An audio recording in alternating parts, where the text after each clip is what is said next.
Hi കുളി നനക്ക് കഴിഞ്ഞിട്ട് ഇങ്ങടാവുന്നാവൂലേ വേറെ ഇങ്ങോട്ടല്ലിട്ടൊന്ന് ഞായറാഴ്ചകൾ ഞങ്ങൾ വീഡിയോ എടുക്കാൻ ഇറങ്ങാറ് അപ്പോൾ അതൊക്കെ അതിൻ്റെ മട്ടം പോലെ മുറക്കേക്കിട്ട് നടക്കട്ടെ എന്ന് കരുതി അങ്ങനെ തന്നെ ഞങ്ങൾ 3 പേര് എല്ലാ സെറ്റപ്പോട് കൂടിയിട്ട് ഓട്ടോയിൽ ഇങ്ങനെ പോയിക്കൊണ്ടിരിക്കുകയാണ് കേട്ടോ. ഇന്നത്തെ ഷൂട്ട് എന്ന് പറഞ്ഞാൽ HMT റോഡിൻ്റെ ആ സൈഡൊക്കെ ആയിട്ടാണ്. ഈ സ്ഥലം എന്നൊക്കെ പറഞ്ഞു കഴിഞ്ഞാൽ പകുതി മുക്കാൽ ആൾക്കാർ സ്പോട്ടാട്ടോ. കാരണം എന്താ വെച്ചാൽ ഫ്രീ ആയിട്ട് നമുക്ക് വീഡിയോ എടുക്കാൻ പറ്റിയ സ്ഥലമാണിത്. പക്ഷേ ആ റോഡ് സൈഡിൽ നിന്ന് ആരും ഈ പാടത്തേക്ക് ഇറങ്ങി കളിക്കില്ല കേട്ടോ. കാരണം എൻ്റെ മോന്ത കണ്ടറിയാം അവിടുത്തെ അവസ്ഥ എന്താണെന്നുള്ളത്. വെയിലേ നല്ല മര്യാദയ്ക്കുള്ള വെയിൽ. ഞങ്ങൾ പക്ഷെ അത് ആ മരത്തിൻ്റെ ഒട്ടി കേട്ടോ പോകണം. അതാണ് ഞങ്ങളുടെ സ്പോട്ട്, അല്ലാണ്ട് വെയിലത്തൊന്നും ഞാനല്ല. അങ്ങനെ ഇനി കുറച്ച് റെസ്റ്റ് ചെയ്യുക, അത് കഴിഞ്ഞിട്ട് കുറച്ച് പ്ലാനിങ്, പിന്നെ ഷൂട്ട്. രണ്ടിലകള് നമ്മുടെ അണ്ണൻ വരുന്നത് ഹെൽത്തി കുട്ടനാണ്. ഹെൽത്തി കുട്ടൻ വെയിലുള്ള നല്ല മടിയാണ്. ഗുരുജിലെ മോലാല് വരുന്നല്ലേ വരുന്നത്. ഇനി എന്തായാലും നമ്മൾ വന്ന കാര്യത്തിലേക്ക് കടക്കാം.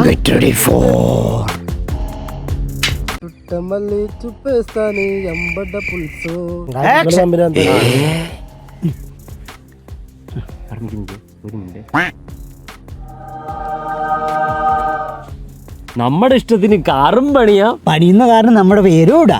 അളിയന്മാരെ നമുക്ക് നല്ലൊരു ലിക്കർ ബ്രാൻഡ് സ്റ്റാർട്ട് ചെയ്താലോ? അതാകുമ്പോ നമുക്ക് നിങ്ങളുണ്ടോ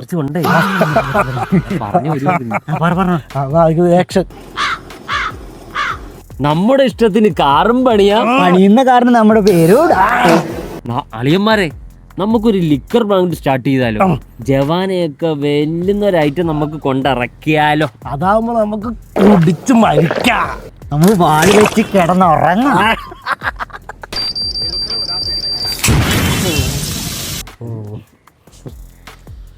അത് എടുക്കണ്ടായിരുന്നു. ഒരു മെട്രോ പില്ലർ കുഴിക്കാൻ 2 കോടി രൂപയാണ്. നമുക്ക് അങ്ങനെ വല്ലതും തുടങ്ങിയാലോ? അതൊന്നും ശരിയാവില്ലേ. ചായക്കടം തുടങ്ങും. പറട്ടെ. അല്ല അത് കട്ടാ കേൾക്കണ്ട.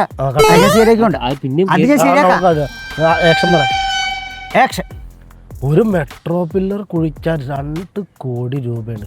നമുക്ക് അങ്ങനെ വല്ല ബിസിനസ് തുടങ്ങിയാലോ? അതൊന്നും ശരിയാവില്ല. നമുക്ക് വല്ല ചായക്കടം തുടങ്ങിയാലോ? അവന്റെ ചായക്കട ഇവിടെ കോടിക്കണക്കിന് രൂപയുടെ കച്ചവടം നടക്കുമ്പോഴാണ് അവന്റെ ചായക്കട.